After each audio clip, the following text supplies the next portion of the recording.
All right, it is 1:15 a.m. and I am just starting to wake up. Just kidding. But I thought I would do a dark on dark experiment here. So we're going to use black ink on this really dark blue foil here. And it's just a standard blue foil.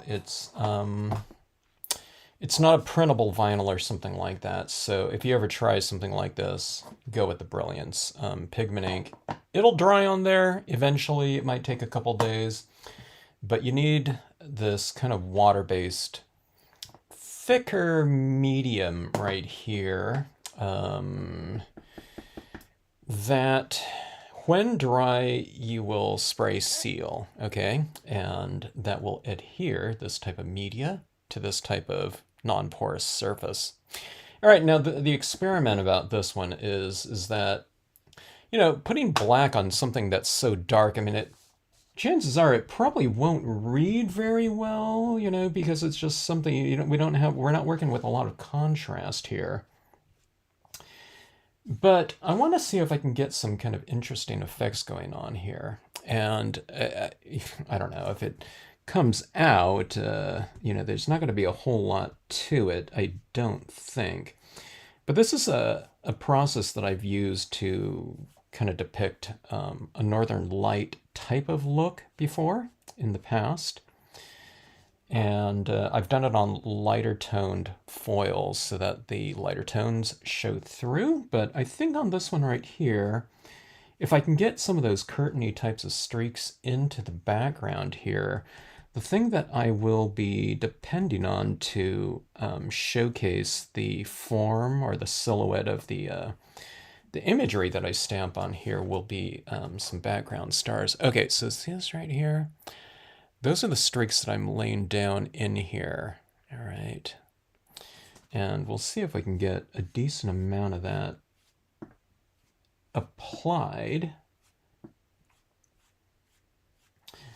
Now I don't know, maybe it's just because I can't even see it practically, but this ink seems to be applying reasonably well on here. In terms of having a little bit of a tooth, I didn't think it would. I thought kind of dragging this like this onto the surface, I mean, if we do it on a white piece of paper right there with some tooth to it, and it's porous and absorbent, we can get this kind of drag mark that's applying. But on something so smooth, it's like trying to do this on glass.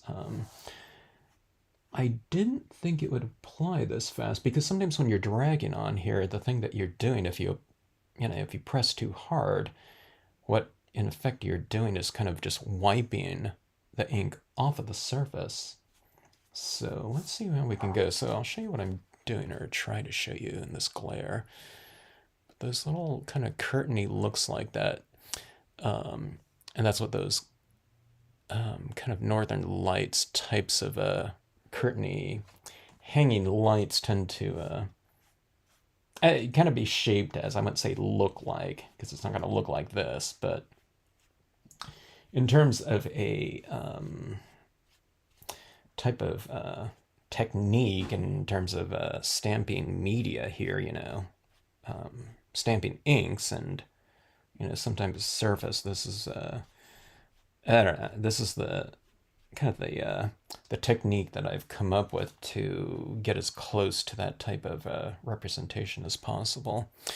All right, so we can see those draggy marks in there. It's really hard for me to see just kind of how opaque they are, just because there is so little contrast between my application of black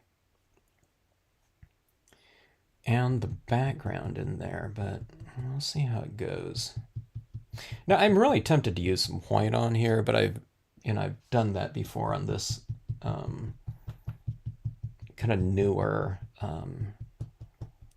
blue foil, dark blue foil that I've just, I don't know, I've experimented on like a couple, 3 or 4 times so far. And I know white will show up on here with no problem, but this is just something I've never done before. Like super dark on dark, okay? So you can see those kind of curtainy fingers starting to develop a little bit more. Now, one of the things about this type of media here is that it's a thick style of ink. So it's applying on here with no problem, and it seems to be adhering pretty good, but it's not adhering and drying so fast that you can't go in and do reverse marks. So let me see, like right in here. So see, I'm kind of losing a little bit of my fingery curtain types that marks right in here, because I've added more of that black ink right in there. So what I'm going to do is I'm going to go in here like this and go into an area where I haven't applied it, and I'm going to kind of drag up like this. And that's going to kind of feather, it's kind of a removal, feathering removal, I guess, of ink, a feathery touch like this. So you get these kind of these curtainy lights kind of reaching up like that, okay? And then I've added some more down here because that's going to be a reflected area down below. I don't know, maybe I added a little bit too much. I want a little bit of foreground down there too. Now I can stamp my imagery in here in white too, so it's white on dark blue, but again, I don't want to do that. I want to try something new here just to see if it's going to work out. Okay, I think that's all I'm going to do right now with that. Now I'm going to splatter paint some white, a very opaque white watercolor paint in here called Dr. Martin's Bleed Proof White. And we'll just apply it with a toothbrush. I use this in my scenes all the time. It can depict stars, snowfall, splashing water at the base of a waterfall or something like that. It's really fantastic for that. And this type of paint here in particular, it's really great because even the smallest of little splatter marks in here is going to be a really opaque little dot. If you get some types of paint, which you can use and substitute, for sure, but this one's going to be really opaque even in the smallest little specks, okay? It's kind of a calligrapher's medium. Illustrators have used it a lot, especially ones that are doing like watercolors and gouache historically. But calligraphers are probably the main audience for this because they can do their brush and pen lettering on dark papers, and even the smallest of little gestures will show up. Okay, so we're going to go in here like this, and we're going to give this a really good splattering like this.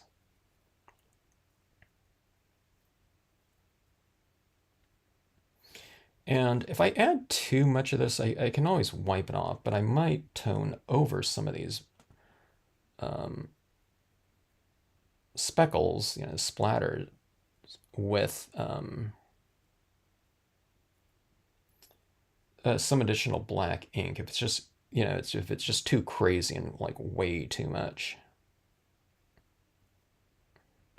Now again, I'm kind of going overboard with it because I need my dark image, my black imagery, to contrast against something in the background. So we're adding this light textural pattern in here. I'm kind of doing it at a little bit of an angle so that it looks a little bit more of a like a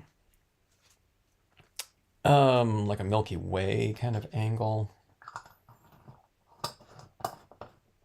And I will add in some additional dots in here, some stars, but we'll do it in some different colored paint pens here just to kind of go along with the theme of this blue in here, like this, okay? So you can see those different tones in there just based on the angle of the the surface with the whatever light you have reflecting in there. So it can look pretty cool. Like, I don't know, you know it's reflecting right in there. Something in the background. I don't know. Okay, so I'm just waiting for this to dry a little bit. It doesn't take long for the Dr. Martens to dry. All right, so we're going to go in with the same color of ink, or the same type brand, and we're going to add in our Lakeside Cube. I do have a larger version of it. I wonder if I should use my art foamies. Let's just go with the smaller one here. I do have a foam one that'll really cover that entire span of this card, but let's use this. Okay, I'm gonna have to go with, I need to make sure that I have enough ink on here.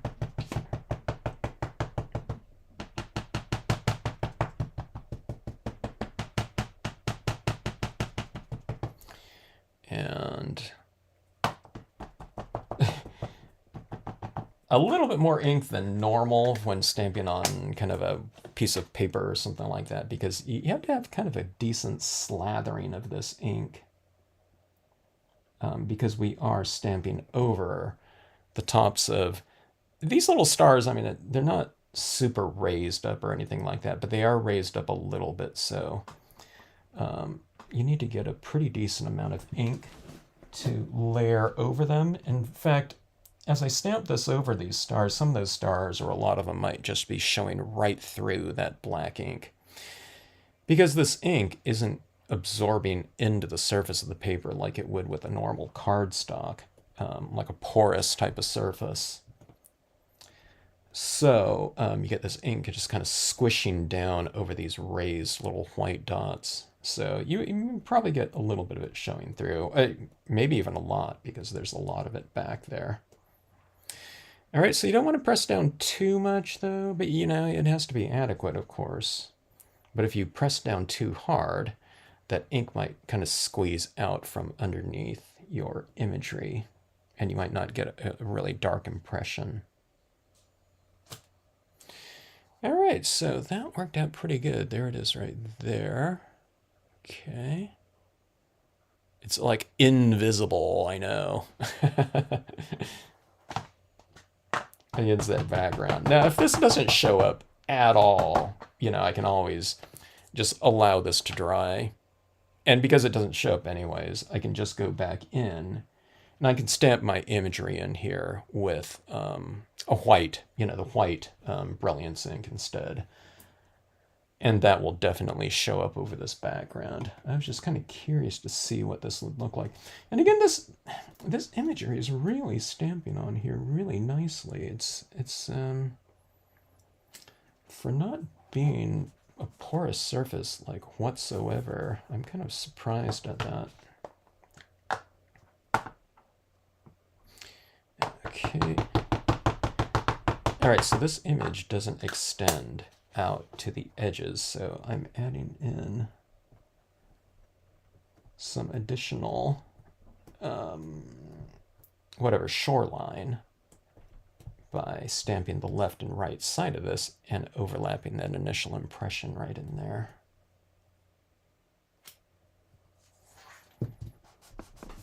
Okay, now that might be just a little bit too obscure to be kind of functional in there, but it is kind of interesting in a way.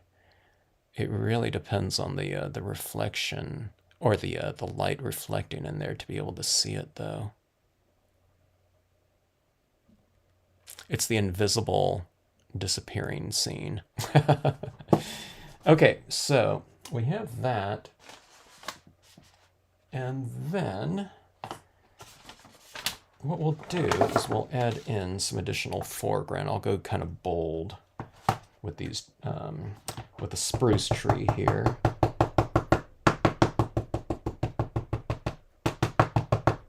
And the scene, or card, will probably be done. I don't know. I might add in some other things in here. The one thing that I could really use is just some reflection of light on those rocks in there. And so maybe the thing that I do in here is tweak this a little bit. Maybe not on this one, but if I do this again, just because it doesn't take really long to do this scene, but I should put a little bit of a thin layer of white in the background so that, I don't know, we can just see the horizon in here and the silhouette of some of those trees in the lakeside cove, more than what you can see now, which is barely anything. And then some of that white would also be reflecting off some of the rocks right in here like that. Okay. So maybe we do, yeah, we probably will need to tweak this whatever scenario here. And I think that would lend itself to a pretty cool looking piece here. And it would be a really fast one just because laying down a little bit of white back in there shouldn't be any, you know, take too much more time. But anyways, this is what this one looks like. It's kind of interesting. So I can barely see the, that lakeside cove or the imagery even down here when you go like that. But when you kind of move it across like that, I don't know, now you can't even see any stars when it's like at full glare, but you can kind of see the background in there. You could like emboss this in here too, and that might be kind of interesting as well. But yeah, we'll do this again and we'll illuminate kind of a little bit of a line right in there and have that show up a touch, just barely, I think. And I think that'll do the trick in here. And that could be potentially an interesting type of look. But at some angles, you know. Now, I'm seeing it more of like, let me see. Okay, now see, this is what I'm looking at right in front of me at an angle like this. Or let's say it looks more like this color right here. All right, and it's pretty interesting like that, though. But see, I have all my studio lights in here that are really glary and bright, so, you know, just on screen. But you can kind of, without that big, huge kind of like studio light like that, kind of this look right here, it's pretty interesting, though. I'm getting a pretty decent viewing of it, but it's just too obscure though. We need to reveal that a little bit more. But anyways, a little experiment here, and this is the types of things I like to play around with and test out, just to test the limits of all of my different media and to see what you know, can happen in here. But I really like that little kind of glowy look right in there from this dark blue foil. So we'll try a little bit more experimentation, but we'll bring out a little bit more light on a future piece like this. Anyways, thanks for watching.